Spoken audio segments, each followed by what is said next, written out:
Hello, I'm Jemima Gulliver GOODALL, and this is my video for my Unreal assessment.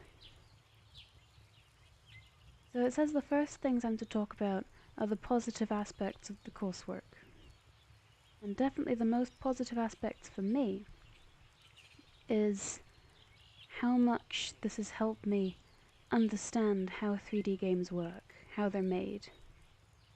So I was playing Snake Pass, which is a 3D platformer game, which was made with Unreal, just like this was, except better.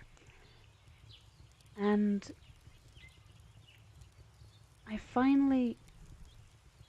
understood how they'd sculpted the landscape and how they'd placed the flora, the plants. And it was like I could appreciate the game on a whole new level. And that just makes me really happy. I don't plan on ever working on games in the future. I'm an animation student rather than a game student. But I'm not discounting that I'll ever have to make a game. And it's really good to have this kind of experience.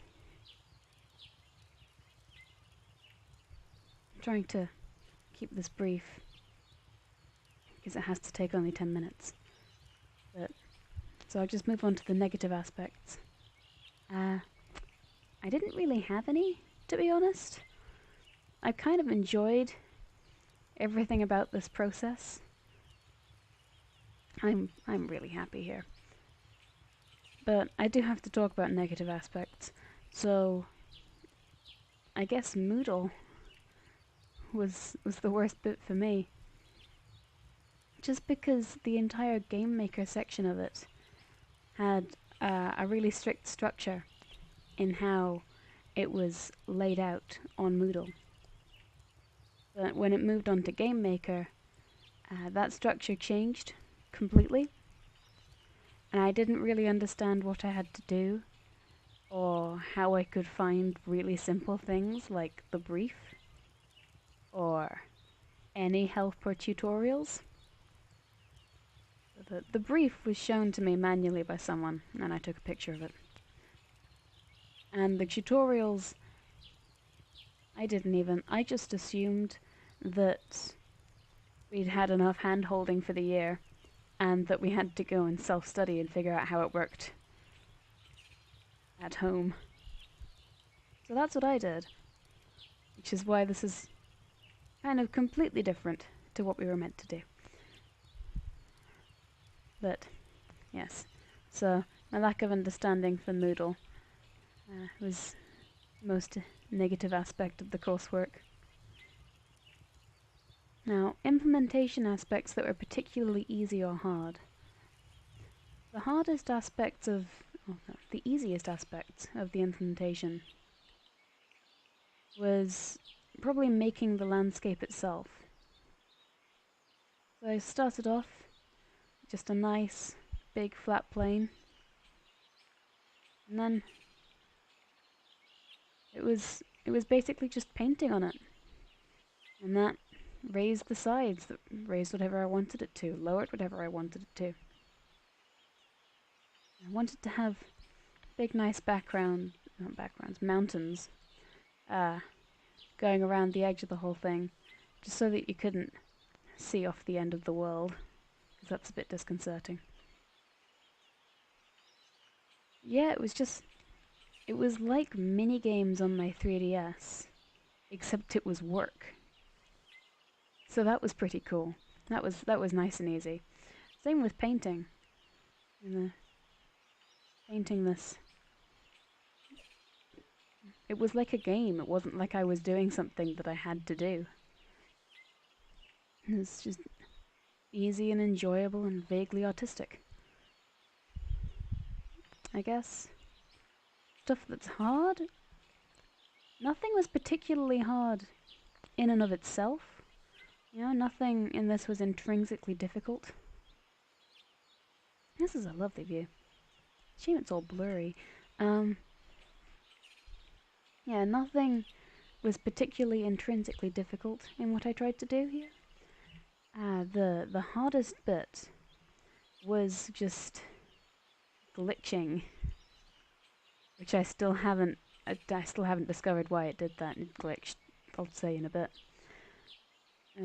It's either the one time it glitched, or just my lack of understanding of how Game Maker worked, which was quickly solved. Not Game Maker, Unreal.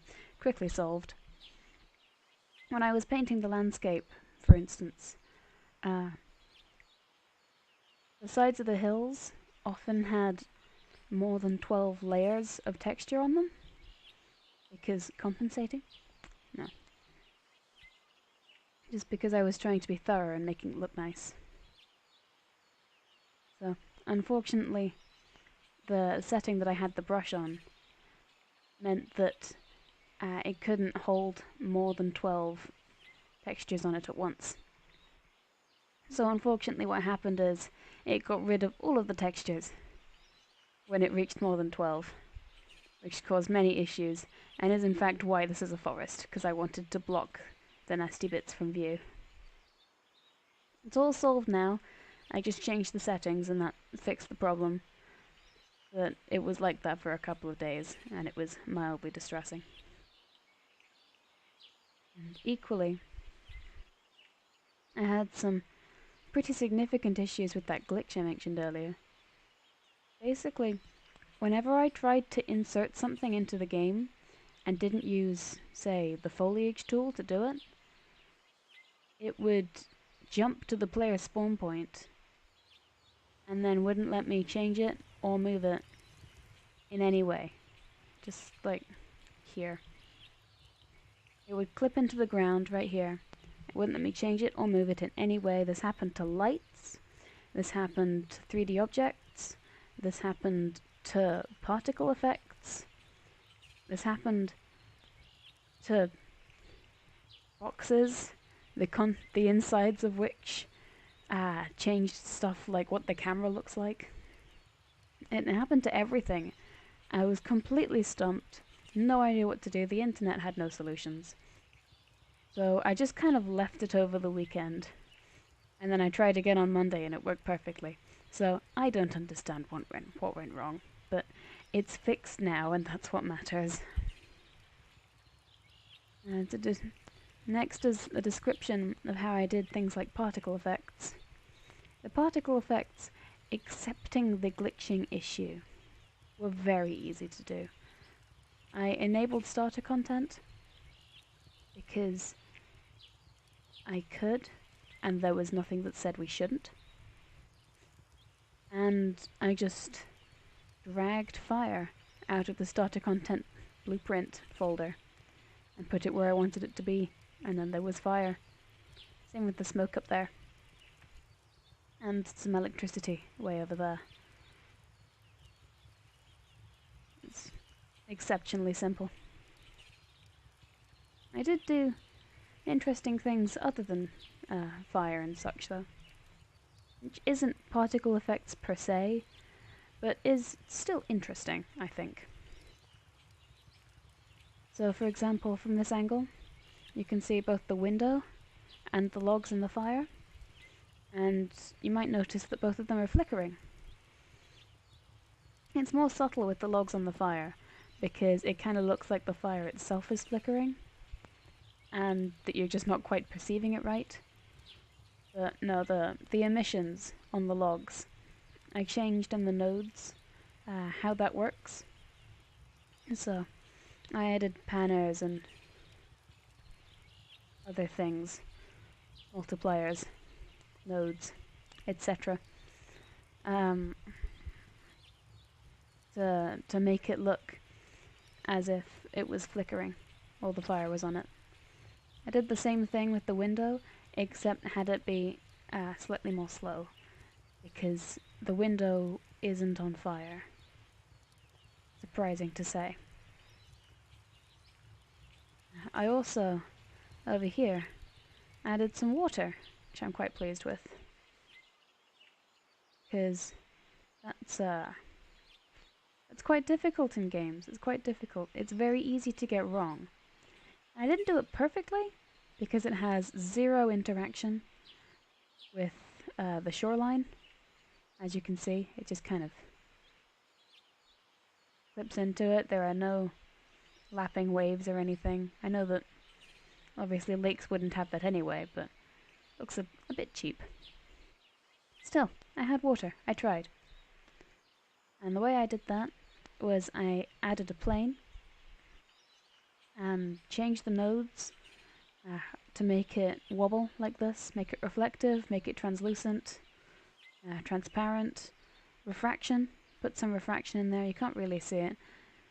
Put that spire in there to show the refraction, and then I put a reflection in, and the reflection kind of cancelled out the refraction, but it's fine.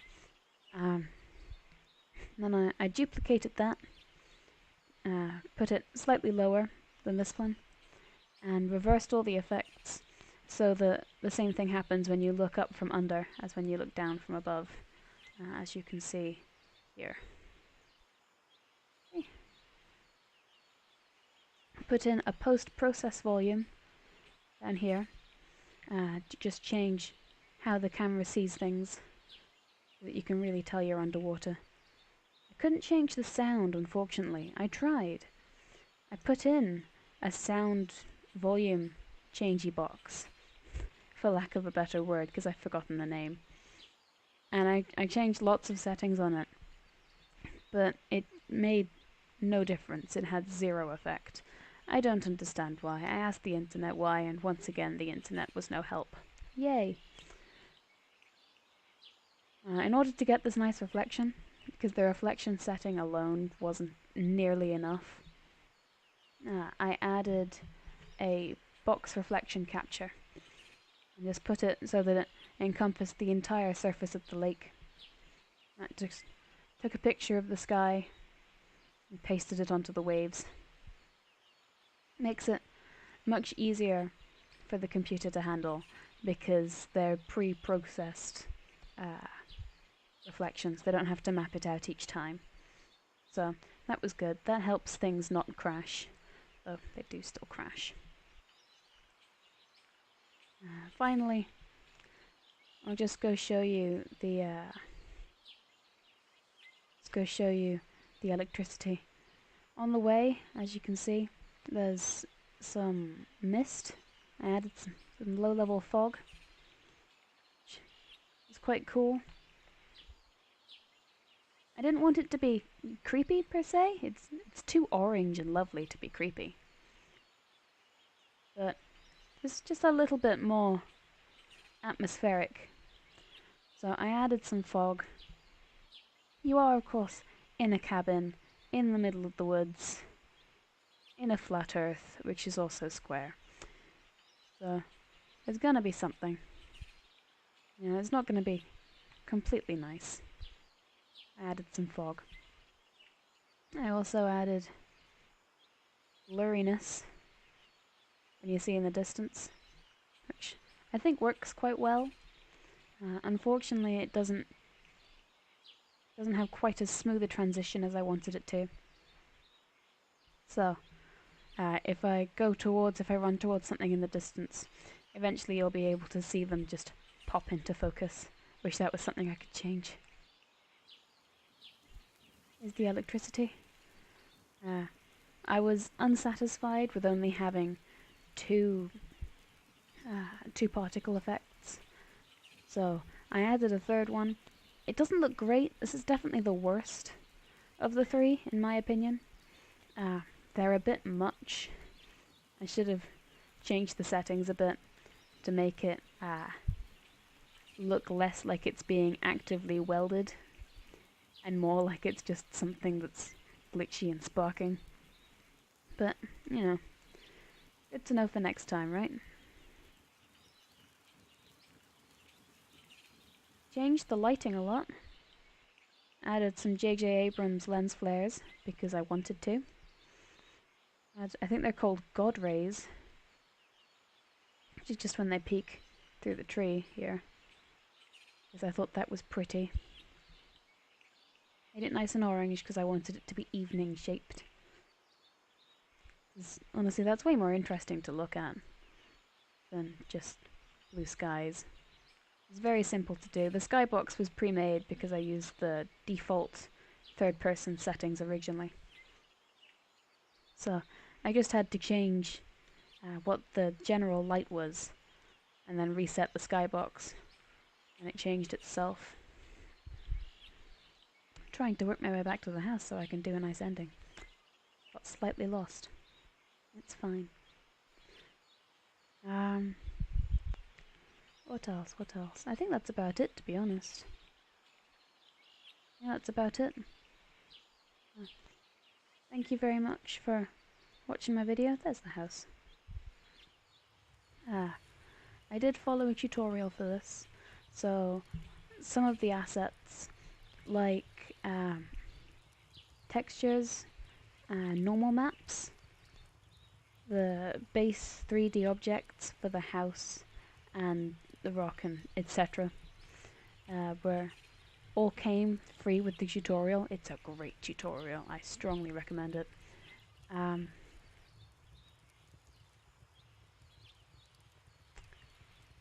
Yes, but I did put everything together myself. The place, it's all out of my imagination, and I'll include the assets that came with it, just so you know what I used from that, and what I used myself, and how I made it all work. Thank you very much, and goodbye.